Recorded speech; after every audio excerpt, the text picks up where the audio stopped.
What is up, my friends? Feels good to be back to be talking about another Vinland Saga chapter, chapter 204. I'm telling you, man, these cliffhangers are killing me, dude. Like, they just keep getting worse and worse. Not worse as in bad, but worse as in I'm invested, I'm going along with the story, and I'm really excited, and it gets to that final page, and I'm like, that was the last page already, you know? And, like, this chapter had extra pages along with it, too. Well, extra as in this was longer, like a longer chapter than we're used to having for Vinland Saga. This was nearly 30 pages long, and it gets to that ending page, and I'm just like, oh my god, like this is ridiculous. I have to wait another goddamn month, but hey, at least Yukimura is coming out with some pretty consistent chapters month to month. I think this entire year he's only skipped maybe 1-2 months, so it's pretty good consistency overall. But let's get into this chapter, start talking about it. Chapter 204.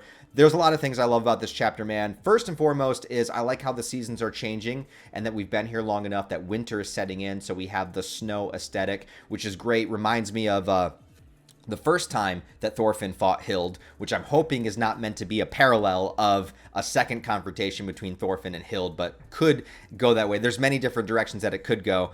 But I don't know if I'm thinking too deeply into this or maybe looking at things that aren't necessarily there, but I'm seeing the kind of parallels of different things that we've seen in Vinland Saga in the past that could lead to things that are not good. Maybe it's the cyclical nature of the world or the universe, or even of the themes of violence that Vinland Saga has at play, because the first thing is with the snow aesthetic, with Hild kind of hiding within the wilderness, you know, waiting for her chance to strike, which was the same kind of aesthetic that we saw the very first time that Thorfinn met Hild. And also, we have Thorfinn, kind of tracking, kind of trying to find, where the natives are, trying to find the Lanu and all the other tribes because they haven't gone to the meeting place, so he's actually tracking them. So it's Thorfinn, the other Thorfinn, because he's the interpreter, and Einar because, he's just a bro. He's just a badass, so he's there for the backup, right?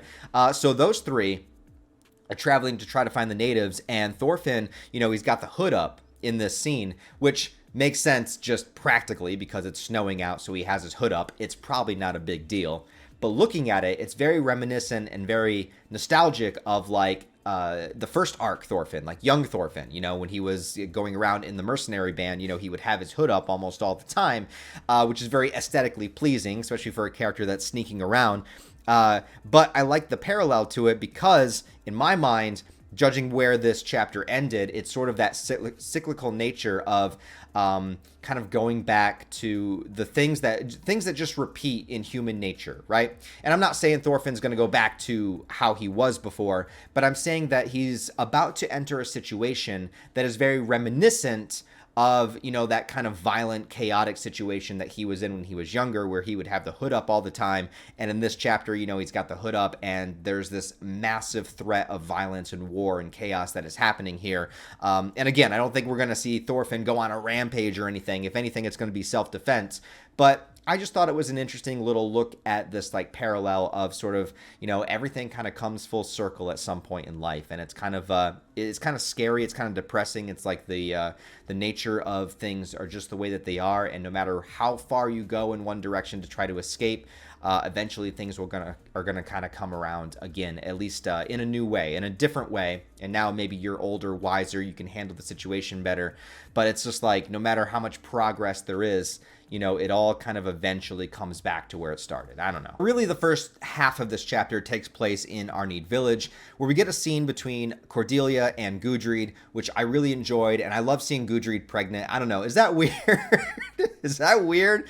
I don't know. There's just something about it. It's wholesome. I just like it. I'm like, yeah, someday, I'm going to have my Gudrid. Maybe. I don't know. But just something, pregnant Gudrid just makes me happy. You know what I mean? It's just I can't wait for her to be a mom. She's already a mom to Karli, but of course, there is things in their conversation that could be negative foreshadowing, because she says that if she has a girl, she wants to name it Cordelia, of course, after Cordelia. And then if she has a boy, she doesn't know what name she wants yet, and she said she's going to wait for Thorfinn to get back for them to decide together. In any other story, that would be your death call. That would mean that Thorfinn is not coming back. Now, Vinland Saga is loosely based on real-life historical things that have happened, and the explorer Thorfinn that made, settled in Vinland, and then, spoiler, maybe for history, eventually went back to Iceland, right? But because this is a fictional story, and because Yukimura could probably do whatever he wanted to with it, that doesn't necessarily mean that Thorfinn is going to make it back, or that Thorfinn is going to, get through this encounter without significant setbacks or injuries or something horrific that could happen. I also heard another theory I read somewhere that people were saying there's a reason that there's a second Thorfinn in the story, that the other Thorfinn is here. Because they were saying that the Thorfinn we have been following is not actually the person that the Vinland sagas were written after, that Yukimura is using our protagonist Thorfinn to tell his story, but what was actually documented in history is going to be credited to the other Thorfinn. If that is the case, if that is true, then our Thorfinn is absolutely up on the chopping block. Now, again, that would contradict things because this Thorfinn was supposed to be with Gudrid, and, Gudrid is also a historical figure and stuff, so there would be complications, don't get me wrong. All I'm saying is that if Yukimura wanted to pull the card of killing Thorfinn, he could probably write a way to do it. That's all I'm saying, and Gudrid's saying, when Thorfinn gets back, I'm just saying, man, it's just a little terrifying. I don't personally think Thorfinn is going to die in this story, but I'm just saying, the death call is out there, right? The callbacks are out there. We have hooded Thorfinn. We got, Hild in the trees. We've got Gudrid saying that. It just is building up to something that could be pretty bad.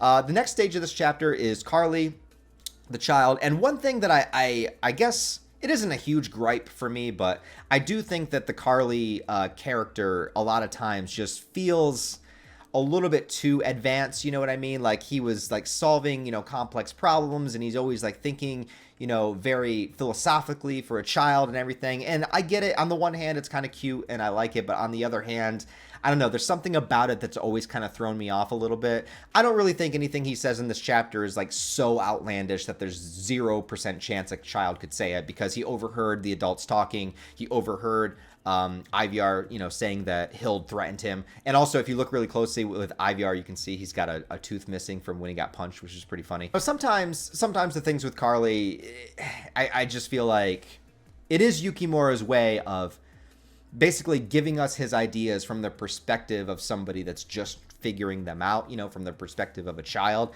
I understand why it's there, and I think it does work overall, but sometimes, when I get to the Karli moments, I do kind of it does kind of take me out of the story a little bit, just a little bit. The conversation that Karli does have with Cordelia is good, and I like that Cordelia talks about Thorfinn being kind, and it reminded me of Vagabond, another great manga series where Takuan always says, I can tell that you've become stronger because you're very kind. Strong people are always kind. And I always like that because there's the confidence in there to know that they don't have to boast themselves. They don't have to commit acts of violence. They don't have to do anything to prove that they're strong, because they just know that they're strong.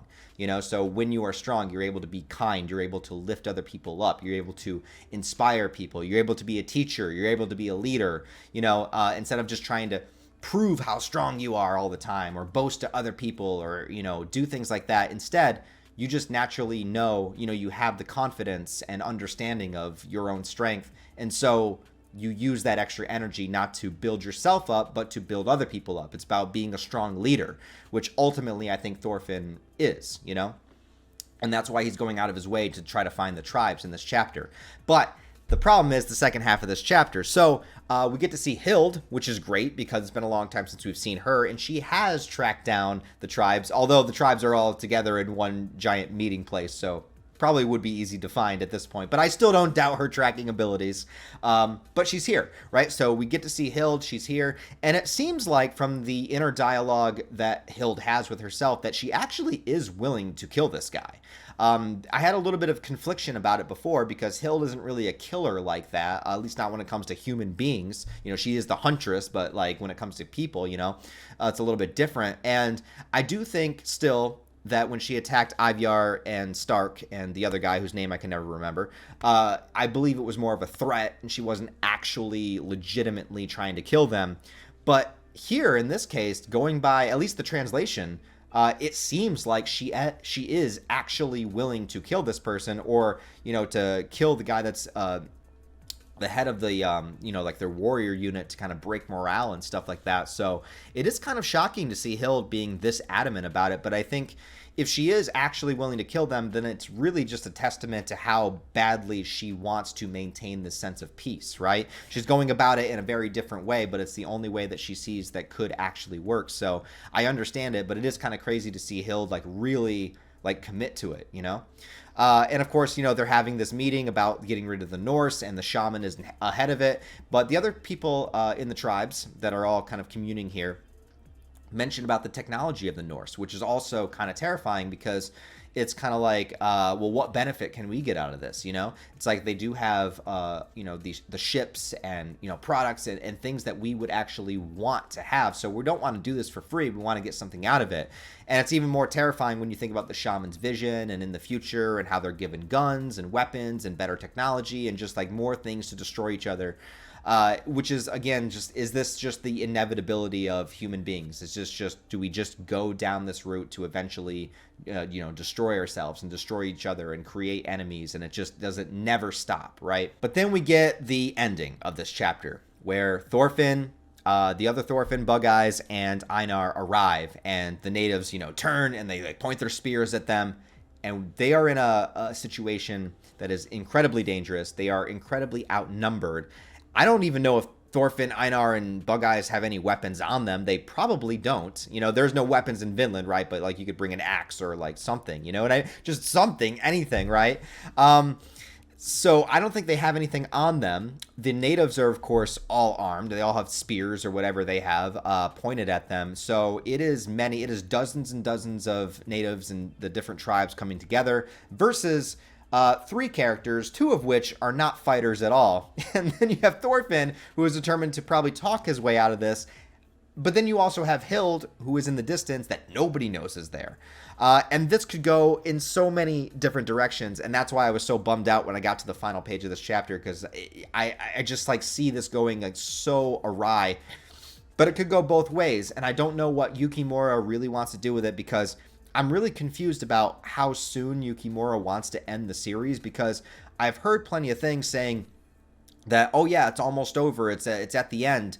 But judging by reading the story and what I'm reading, I feel like this is only like a halfway point of the Vinland arc. You know what I mean? Like I feel like we hit our halfway mark, maybe, and like there would be an entire second half. So if this just ends up with Thorfinn talking to the natives and then deciding, okay, I'll leave, we'll leave, it's okay, I think I would be a little bit underwhelmed, I'm not going to lie. But on the other hand, I do think that unless you have consequence of some sort, I don't think that the ending's going to land quite as hard. So I would, I guess I would prefer, some kind of more pain and more heartache, even though, I don't want to see our characters go through that.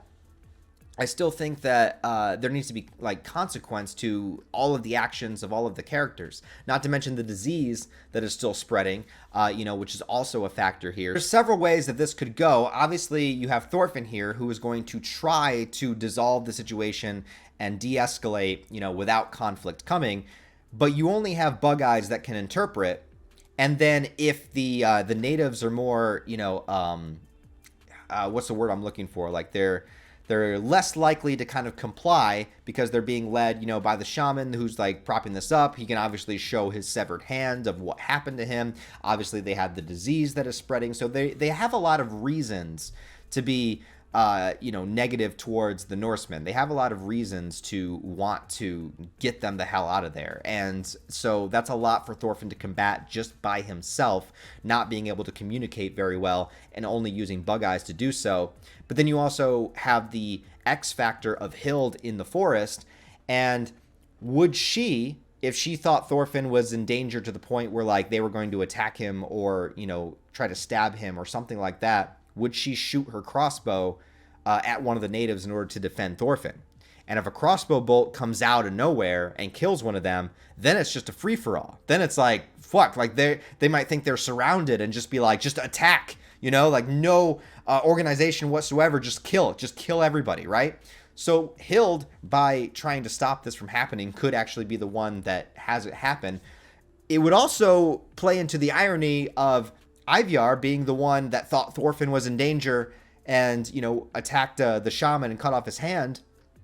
Well, that's the same thing that happened that made Hild want to attack Ivyar. So if Hild attacks, to try to save Thorfinn, it would just be the same thing that she's fighting against. But, like, would Hild, because she knows how strong Thorfinn is, have the confidence to let Thorfinn handle it himself? But Thorfinn has no backup. So Hild is his only backup. Because Einar, I love him. He's a strong dude. He's a farmer. But he's not a fighter. Bug Eyes is definitely not a fighter. So if they were attacked, Thorfinn would also have the responsibility of trying to defend his friends. And that could be even worse. What if it's not Thorfinn that's hurt? What if it's one of the other two? Yeah. So it really just comes down to what Yukimura wants to do with the story. Obviously, he is pointing a mirror at humanity, as he's always done, and talking about how, violence begets violence, and how it's kind of a slippery slope, and people believe themselves to have enemies, and people can't communicate, and, this war is just sort of this, like, inevitability. And, as history has gone on since the time of Vinland Saga, obviously it has not gone away, right? So the idealism of what Thorfinn is trying to accomplish is a great idea, but it is something that has never been able to maintain, right? And I think that even if Yukimura is giving us these messages, and talking through Thorfinn and wanting Thorfinn to be the ideal, I also think that Yukimura recognizes the realities of the world. And I don't think that he's going to give us, a fantasy ending to the point where everything is fine, everything works out perfect, and everyone's happy, and we were able to just negotiate and talk ourselves out, and, no one is going to get hurt. I don't think that he would do that, I think that just by being the kind of storyteller that I've read him to be, I think that he has these ideas of hope and things that we should strive for. Kind of the process of live as though the world were as it should be, to set an example of what it could be, right? But it's not how everyone is going to react, right? So he is very realistic, I think, is even in his depictions of just human beings in general. He doesn't really write heroes and villains. He writes people, and people are very messy, and people are very complicated, and people get hurt despite the best intentions. So I really do think that there is going to be some pain and suffering that is coming forward. Now, if I'm wrong, and Thorfinn does manage to talk his way out, and maybe this is just the catalyst for them to leave Vinland, then I think there would be a missed opportunity. However, I do trust him as a writer to figure out a way to do it that would still be very poignant, and maybe something that just kind of makes us sit back and reflect on our own life or on the story that we just read. And, I probably would be able to find, a lot of merit in that too, but I don't know. But that's not the way I see it going, but he could do that. He could kill a character. He could not kill a character. And that's what makes it, exciting, is because there's so many different directions it could go. And I guess this review has gone on way too long because I'm already recording past 20 minutes. I'll edit some of this out. But yeah, anyways, Vinland Saga 204 was great. I enjoyed it. I hate that I have to wait another month, but let me know what you guys think is going to happen. Do you think Hild is going to attack? Do you think Thorfinn's going to talk his way out? Do you think any of the characters are going to die or get seriously injured? Is Thorfinn actually coming back? And how long do you see the series going from here? This is what I'm really curious about, because Yukimura has said, like, he's wrapping it up, like it's almost done. But I just don't feel like there's enough yet. I feel like, you always want to leave them, wanting more. But I just feel like in the Vinland arc that we're in, like there's still so much we could do so much. So I'd hate to see it end, really quickly. But what do you guys think? How much do you guys think is left? But anyways, guys, let me know what you thought about the chapter. Leave all your thoughts, theories, opinions down below. Give the video a like if you enjoyed it to help it out in the algorithm. It would really help out. I've had a really bad month on YouTube for views, so if you could help and share and comment and all that kind of stuff, I'd appreciate it. And if you want to support the channel on a deeper level, I do have a Patreon, channel memberships, merch store, and all the social media links where you can follow me down below. Other than that, guys, I hope you have a wonderful rest of your day, and I'll see you next time.